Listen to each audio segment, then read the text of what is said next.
Drive on Impact 103 FM. Tuesday morning, get to speak to Alec. Good morning, Alec. Morning, Brigitte, and morning, listeners. It's a really fun topic today. It's all about goal setting, but according to you, it's about goal setting is not enough. So if it's not enough, how do we achieve success, Alec? Well, I think we will start off by trying to help the listeners understand how to go about setting goals, and then why your goals on their own are not enough. And then we'll end up trying to wrap it up and pull it all together and explain how, from a scriptural point of view, you need to have that biblical perspective on where you're at and how to go about achieving and being successful. Great. So let's start with how to achieve goal success then. I think the most important thing is once you've defined what it is that you want to do, and you need to list it, and then you need to start refining that list of what you need to do to achieve your goals down to a maximum of 2 or 3 specific items, and then out of those, pick the one that is most key to helping you achieve your goal, and then you focus only on that until you've achieved it properly, and then you revisit the list, you reassess it, you reprioritize it, and you pick the next most important, and then you focus on that until you've achieved that. So basically what you're saying, Alec, is that we need to simplify things. Instead of having all these goals that we want to achieve all the time, rather choose the most important one, prioritize it, focus on it, hone in on it, get it right, and then go down the pecking order. Yeah, so we obviously speaking about health and wellness, and there's multiple aspects to that. And we've already established that we're all unique and that we're all different. So, for example, if you've set a goal, depending on what that is, so last week we had Rose in, and she obviously set numerous goals on the way to being able to achieve so well at Comrades, and those were broken up into various different areas. So not only was it running training, but she added in strength training, and obviously nutrition plays a role. So you've got all these different factors, sleep and stress and your breathing, and so you can make a nice long list of everything that will impact you achieving your goal. But then you need to go and sit and say, okay, for me personally, what is the one thing on this list that I can do that if I do it successfully will have the biggest impact on helping me achieve success? And then focusing on that and getting that in place before you move on to doing something else. So instead of trying to do 2, 3, 4, 5 different things simultaneously, just go at them, prioritize them, and hit them off one by one. Alec, Rose is actually a very good example because she had a very big goal ahead of her. And it's not just one aspect of her training, which was getting the distance in, that was important, like you say.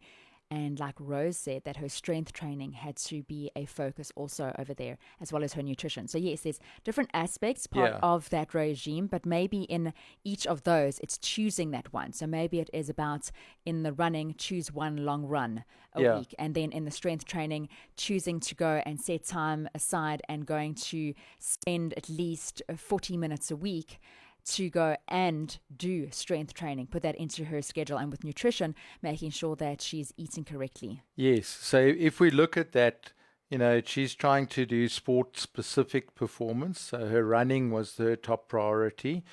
But then to improve her running, she needed to make sure that nutrition and strength training were added into her program.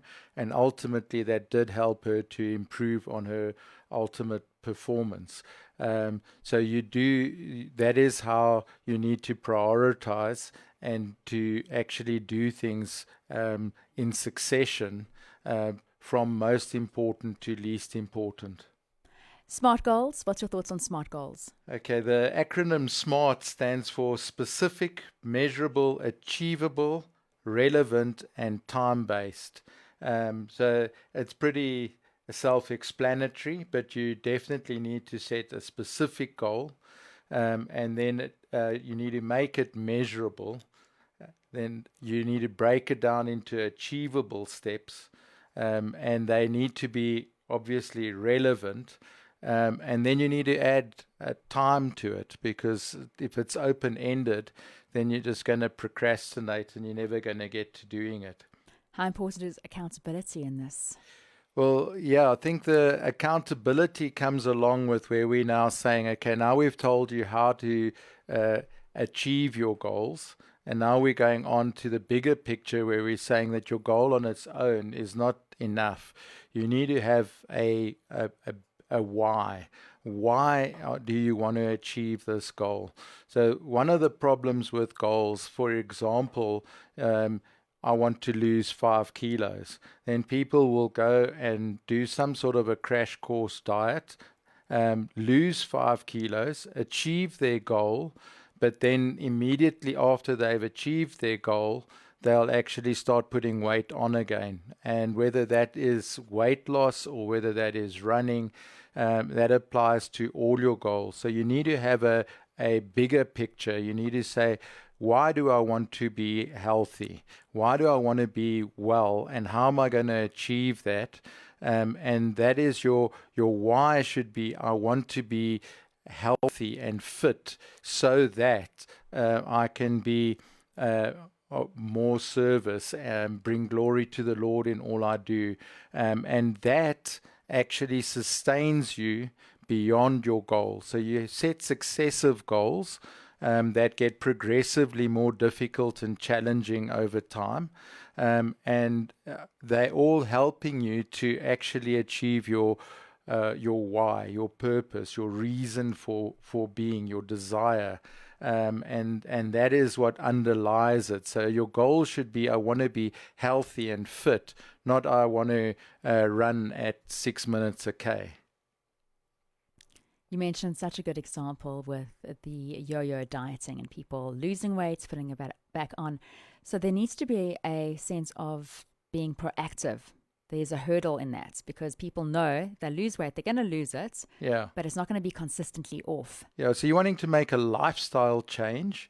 And what we're saying there is that you don't rise to the level of your goals, you fall to the level of your habits. So you need to establish a habit that will actually sustain you beyond your goals.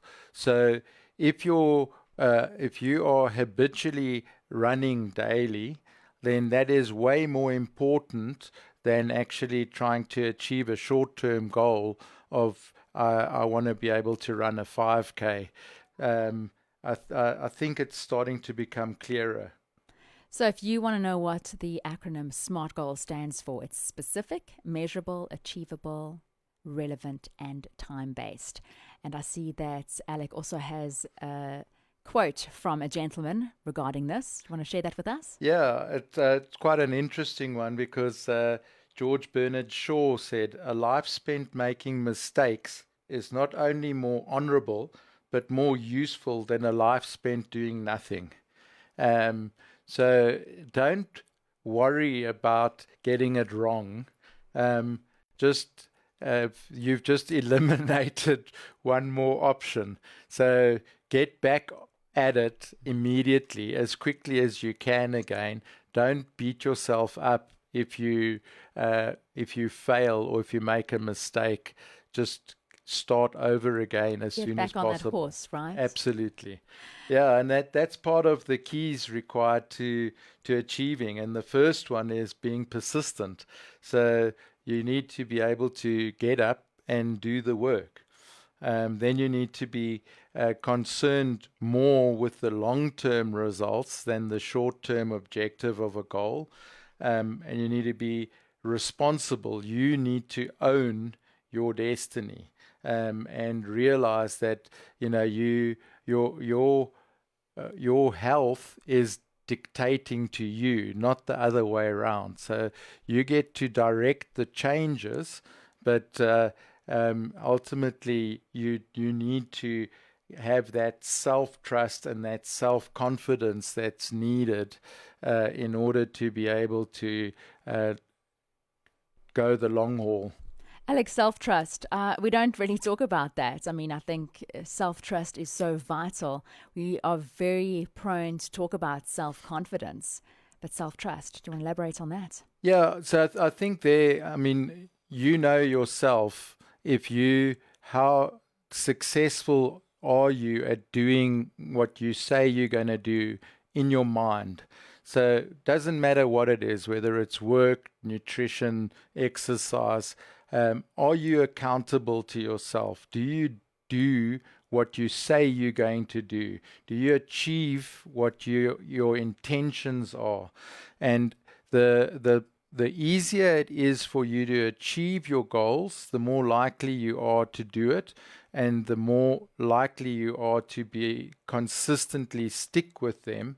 And if you can build up that trust in yourself and that self confidence that you need to know that you will do what you say you're going to do when you say you're going to do it, then it helps you to actually make a success in life. Accountability, we spoke a little bit earlier about in this interview today. It's vital, but there comes a point where you can't always rely on a buddy to make sure that you are achieving your goals. It lands up on your lap at the end of the day. Yes. So ultimately, you need to be accountable to yourself and accountable to the Lord. And the objective is to, when you finish your personal race, is to get told, "Well done, my good and faithful servant." And yeah, so as we progress on this journey through all our trials and tribulations, we're supposed to grow in character, and we're supposed to be living a glorious, victorious life.